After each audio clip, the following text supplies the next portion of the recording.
Hemos concluido nuestros estudios en estadística descriptiva. Ahora vamos a hablar de probabilidades, pero para ello necesitamos hacer un recorrido por algunos conceptos antes de hablar de ese tema de probabilidades. Para ello, quiero traerles dos experimentos para que analicemos cada uno de ellos. El primero consiste en dejar caer una piedra o lanzarla. Si se conocen las condiciones iniciales como altura o como velocidad, con esas dos variables de alguna manera y ayudados con la física, podemos saber con seguridad dónde va a caer esa piedra, cuánto tiempo va a tardar en caer. Si nos enfrentamos a un fenómeno o a un experimento como esos, vamos a decir que esa es una experiencia determinística, porque de alguna manera yo puedo determinar su resultado. Pero si al contrario lanzamos un dado sobre una mesa, ignoramos qué cara quedará arriba. Ese resultado simplemente tenemos que dejárselo al azar. En esos casos las experiencias son aleatorias.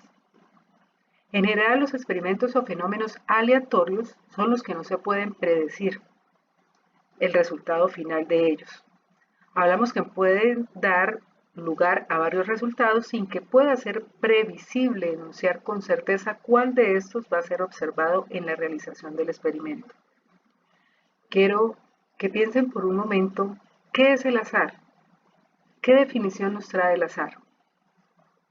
En estadística se pueden presentar casos en los que es difícil predecir un resultado por varios factores externos, como la falta de información, desacuerdo de conceptos, indecisiones, etc.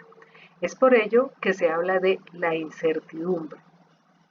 Algunos autores distinguen la matemática de la estadística como la ciencia de la certeza y de la incertidumbre, caracterizando a la estadística como una ciencia que busca establecer los límites de la incertidumbre y no como una rama de la matemática. Las situaciones prácticas que envuelven incertidumbre son los llamados experimentos aleatorios. Entonces, todo experimento que yo tenga que dejarle al azar sus resultados es porque allí tengo que hablar de incertidumbre. ¿Qué es un experimento? Es la descripción de cualquier proceso que genere un conjunto de datos. Un ejemplo puede ser las opiniones de los votantes respecto al expuesto sobre las ventas. En estos casos lo importante son las observaciones que se tiene por la repetición del experimento varias veces. La mayor parte de los casos son resultados que dependen del azar, por tanto su predicción no tiene certeza. Si el experimento se realiza varias veces, como en las mismas condiciones, se obtendrán diferentes medidas que mostrarán un elemento de probabilidad en el procedimiento experimental. Cada una de las posibles soluciones que se puede presentar en un experimento se considera como suceso. Por tanto, el suceso es el resultado particular proveniente de un experimento. Un ejemplo claro de un suceso se evidencia al sacar cara cuando se lanza una moneda. Cuando se agrupa uno o más sucesos hablamos de un evento. Un ejemplo lo tenemos al sacar un número par, al lanzar un dado 2, 4 o 6. Tres resultados posibles satisfacen ese evento.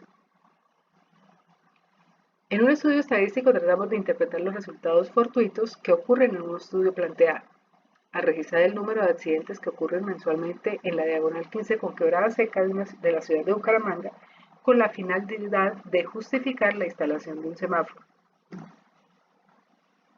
Al clasificar los artículos que salen de una unidad de ensamble como defectuosos o no defectuosos, al revisar el volumen de gas que se libera de una reacción química cuando se cambia la concentración de un ácido, con los datos anteriores ya sean numéricos o categóricos registrados, son los que corresponden a una observación.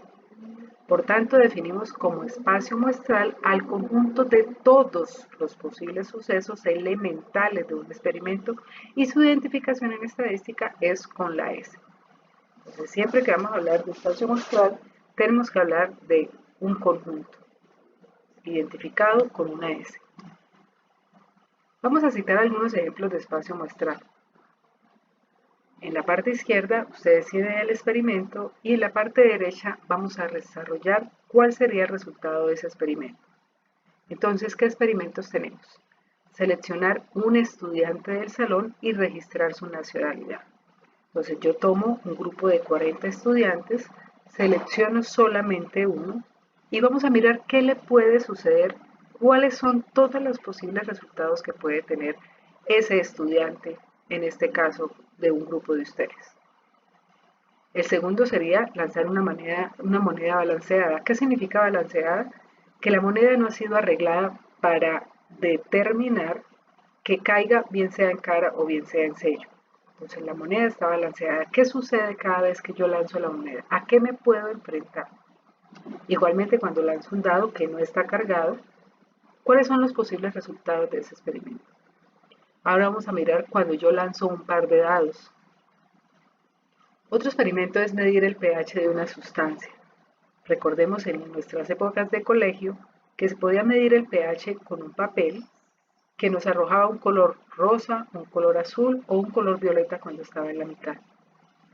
Algunos también trabajan variables o números para poder medir el pH. Entonces, ¿cómo quedaría la definición de este conjunto del espacio muestral? Otro sería seleccionar 4 personas del grupo y realizarle las pruebas para determinar si tienen el virus H1N1. ¿Cómo sería ese experimento? Tomo 4 personas, Juan, Pedro, Victoria y Raquel. A cada uno de ellos, a Juan, le pueden suceder dos cosas: que tenga el virus y que no lo tenga. Y eso sucede con los demás integrantes de ese grupo. Entonces hay que definir cuál sería todo el espacio muestral, cuáles son todas las cosas que le pueden suceder a esas 4 personas que les voy a realizar la prueba. Otro es jugar el baloto. Recordemos que el baloto, en términos de condiciones generales, un juego del baloto consiste en tener 45 balotas numeradas y que son a través de una máquina absorbidas y se extraen 6. ¿Cuál sería el espacio muestral cada vez que yo juego el baloto? O sea, ¿cuántos son los números posibles que yo puedo jugar cada vez que está ese juego del baloto? Y el último será revisar artículos de la producción hasta encontrar el segundo defectuoso. Los invito en este momento a que una vez visto este video intenten hacer estos ejercicios. Nos vemos en clase.